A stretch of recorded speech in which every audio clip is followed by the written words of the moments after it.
Hey guys, so I am finally working on the Jeep. It's been 4 or 5 weeks now. I'm trying to get out of my funk. Long story short, I broke up with a longtime girlfriend that I've had for about 10 years now, and that was tough. It still is. So I haven't really been doing any of my hobbies, kind of just been lurching around, not doing anything. Exactly like it was when I left off in my last video about over a month ago. So now I am working on the floorboards in the cabin, since I never ordered the floors or the floor supports for the bed yet, or even the cross member. So I have nothing to really work on in here except for cleaning this off and maybe cutting the lower sections off to get it ready for being rebuilt. But and cleaning this off and painting it and stuff, but I don't feel like doing that, so I want to get the floorboards done.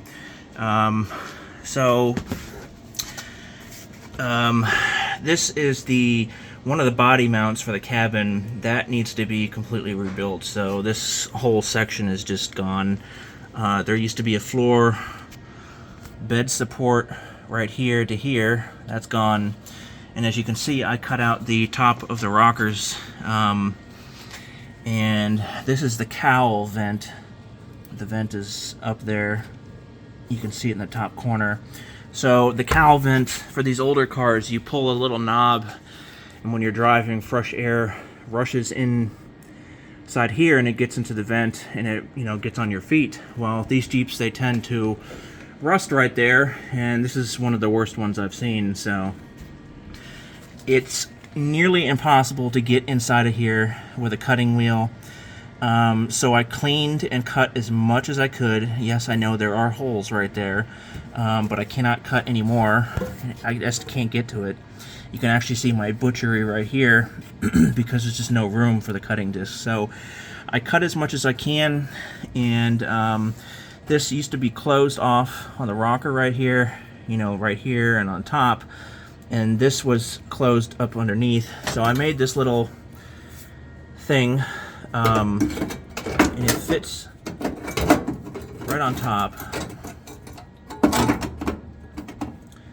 So the rocker is going to be closed again mostly, and obviously the top of the rocker will be covered up here, and it'll be covered like it was from factory in there. And then I have this piece, which is roughly cut for now, and it's going to go into this, and it's going to weld up like that, if that makes sense. And then I just need to make another piece for over here, and a little piece for right here, and then clean up the welds and paint it, and obviously finish this part right there. I'm talking weird because my mask is on my mouth. But I know it looks like crap, and it does, and it's a nightmare. But like I said, I cleaned as much as I could. I really did as best as I could. I've been on it for the last, 5 hours now. And I'm getting a little impatient. But like I said, I got all the flaky, chunky stuff off. Once I weld this piece on, then I'm going to paint before I cover it completely, because I need to get inside and paint it. And then I put the last, patches on and paint those. And I'm going to be using Rust Reformer. I'm going to put 3 or 4 coats on. I've used Rust Reformer. I've gone through hundreds of cans of that stuff. This is actually Rust Reformer right here on these cross members that I started.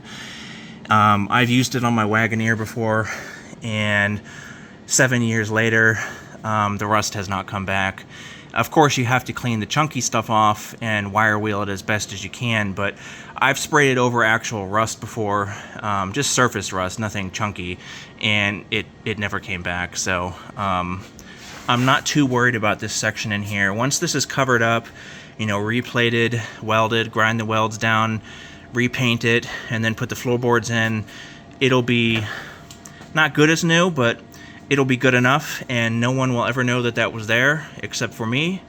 And who knows, maybe in 10 years it'll start to rust again. I don't know, probably on the innards in here. But the insides of here is just surface rust, and that's going to be painted as well.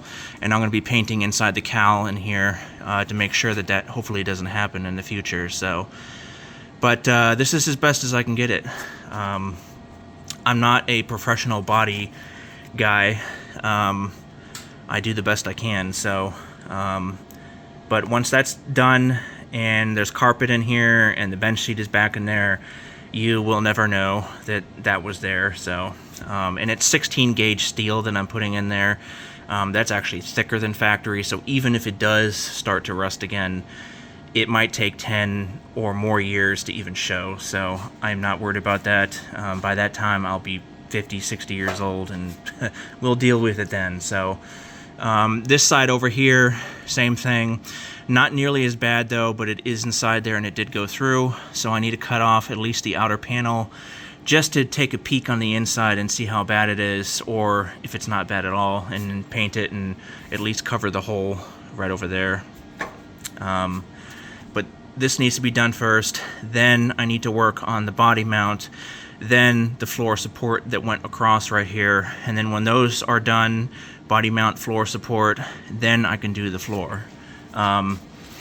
And over here as well. So it's just the floor that's bad. This body mount is actually good.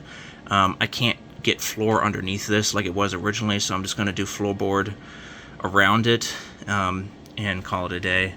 But obviously I'll clean all the surface rust up and then, you know, weld it and paint it. But I'm getting there. This is the first day I've messed with this in the last 4 or 5 weeks, so pretty good progress. This is the amount of rust inside that rocker panel and inside that cowl.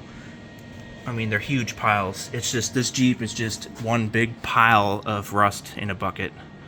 Of course, that whole trash can is full of rust. Okay, well, I'll let you guys go. Thanks for watching.